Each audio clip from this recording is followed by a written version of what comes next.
Assalamualaikum warahmatullahi wabarakatuh. Anak-anak kelas 10 IPA IPS yang saya cintai, yang saya banggakan. Alhamdulillah pada pertemuan kali ini kita bisa melanjutkan kembali pada bab menulis huruf alif, lam, dan kaf.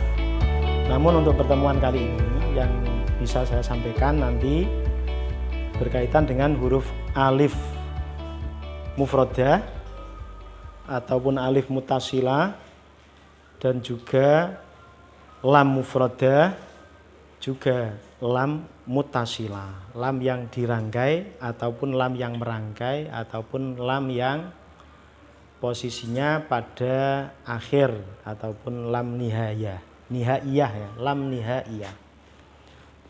Namun sebelumnya mari kita berdoa terlebih dahulu seperti biasa.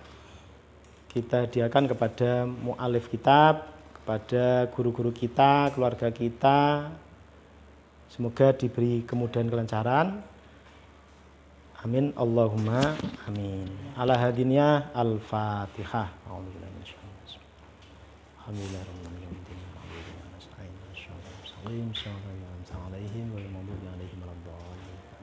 Terima kasih, langsung saja.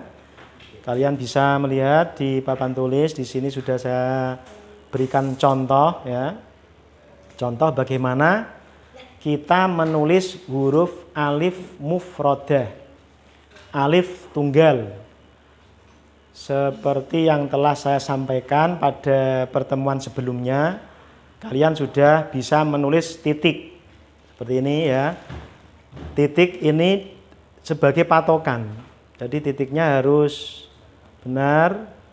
Caranya sebelum kita menulis huruf alif, kita menulis 5 titik terlebih dahulu. Kalau sudah, baru kita menulis huruf alif. Fahami, cermati posisi huruf alif.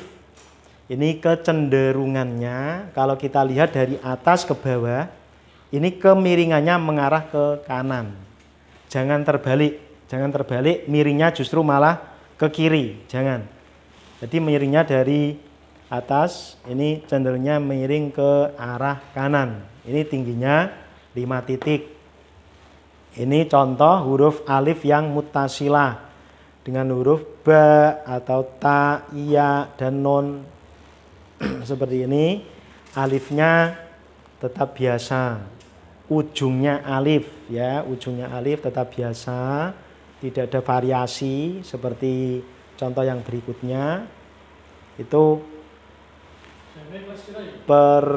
bedakan antara alif yang dirangkai dengan huruf ba atau yang menyerupai, tapi ba ataupun ya atau nun tidak dipanjangkan. Ini tidak ada variasi. Untuk ba, ta, ya, dan nun yang ditulis dengan cara memanjang, ini panjangnya bisa sampai 9 titik atau bahkan sampai 12 titik. 9 sampai 12 titik. Kalau ya ataupun yang menyerupai entah ba, nun, dan seterusnya, yang ditulis memanjang, ini alifnya nanti ada variasi. Istilahnya di sini tazin atau variasi, diberi variasi sedikit ke kanan. Itu. Jadi nanti kalian bisa mempraktekkan sendiri di buku tugas ya. Kumpulkan semua yang kalian kerjakan, ini dikumpulkan di buku tugas khusus kaligrafi. Berikutnya huruf lam mufrodah, lam tunggal, lam yang tidak dirangkai dengan huruf lain. Di sini tinggi total, tinggi keseluruhan ini 6,5 titik, 6,5 titik. Dengan perincian yang 5 titik ini pas posisi sebelum kita menulis khaudul lam. Ini istilah pada kaligrafi ya, pada huruf hijaiyah. Ini harus kalian kenali. Khaudul lam itu lengkungan lam. Ini istilahnya adalah khaudul lam. Tinggi total 6,5 titik. tinggi alifnya yang bentuk seperti alif ini, berikut tarwisnya ini 5 titik. 5 titik. Ketinggian tarwis itu variasi di sini ya, variasinya lam, ataupun ada juga yang lain yang ada tarwisnya nanti dengan secara perinci, secara detail nanti saya sampaikan secara teks di situ ada nanti ya. Ini kita menyesuaikan contoh. Tarwisnya tinggi 1 titik. Terus khaudul lam lebarnya 3 titik. Khaudul lam ini 3 titik. Kedalaman khaudul lam tinggi khaudul lam 1,5 titik. 1,5 titik. Ini untuk apa tadi? Lam mufrodah, lam tunggal. Kemudian kita langsung pada contoh ketika lam merangkai huruf ya, lam di tengah bertemu dengan ta akhir. Ini seperti contoh yang ada, lafal lailun, cara merangkai nibrohnya, ini disebut nibroh.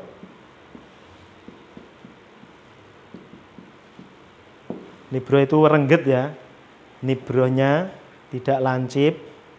Terus harokatnya difahami pula, harokat fathah, harokat domah tanwin. Domah itu harus ada lubangnya. Terus domah tanwin itu bermacam-macam, itu juga dicermati. Ada domah tanwin yang ditulis seperti ini, ada domah tanwin yang ditulis secara kembar sama. Ada juga domah tanwin yang ditulis dengan dikasih variasi di belakangnya itu. Misalkan seperti contoh ini ya. Gimana ini?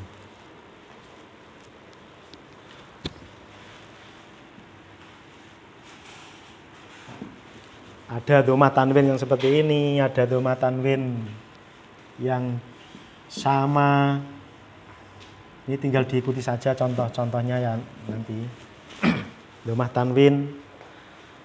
Terus berikutnya lam di tengah bertemu ta akhir.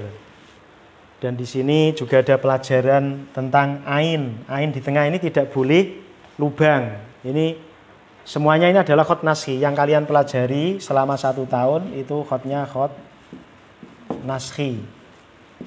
Jangan sampai tidak tahu khot naskhi.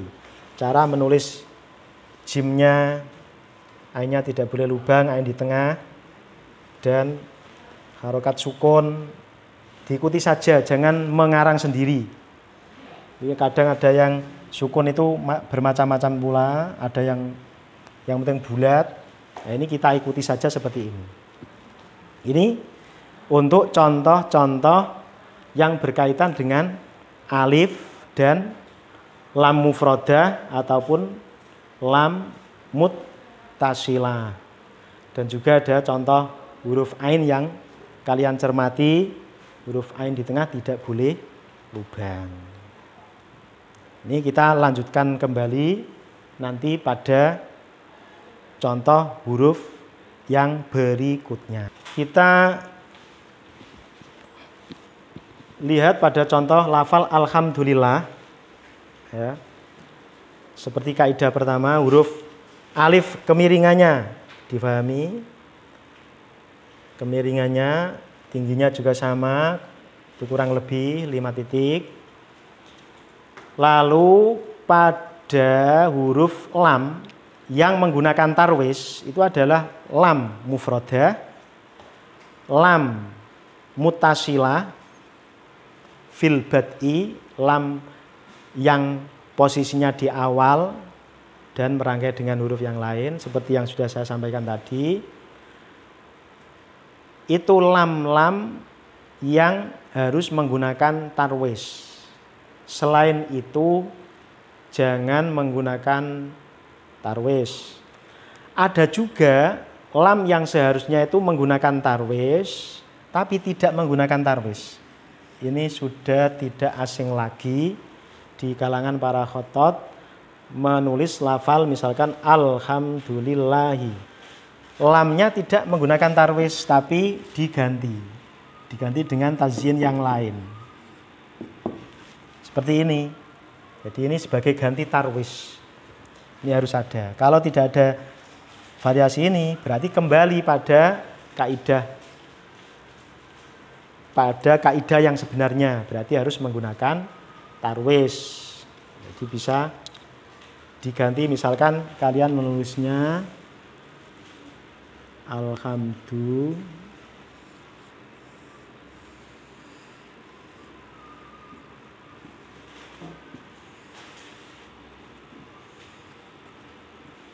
Ya seperti ini bisa. Ataupun meme-nya tidak seperti ini juga boleh.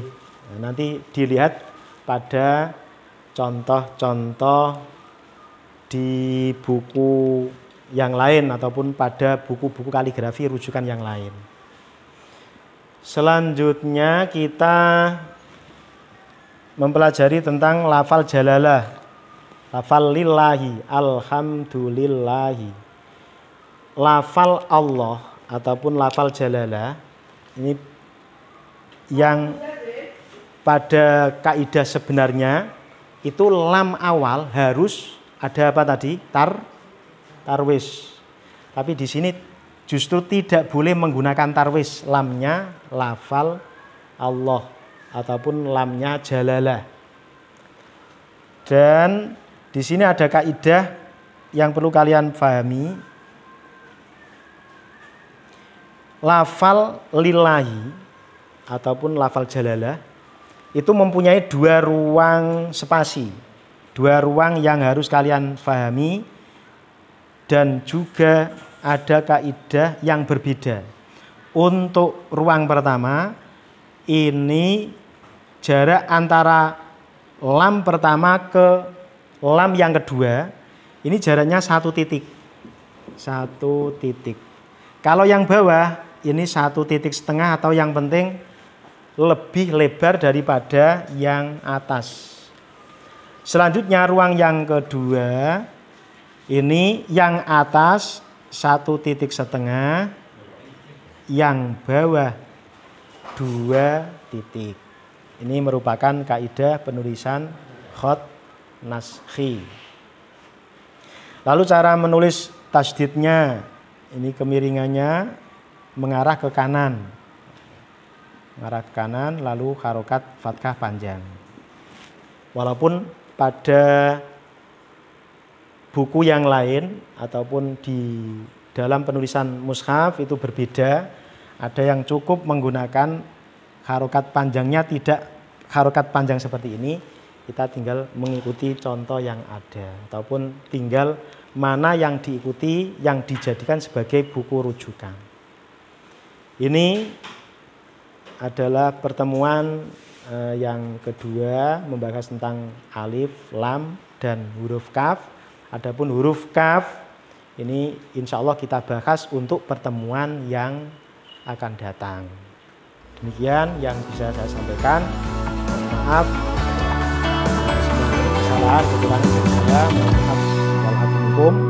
Wassalamualaikum warahmatullahi wabarakatuh.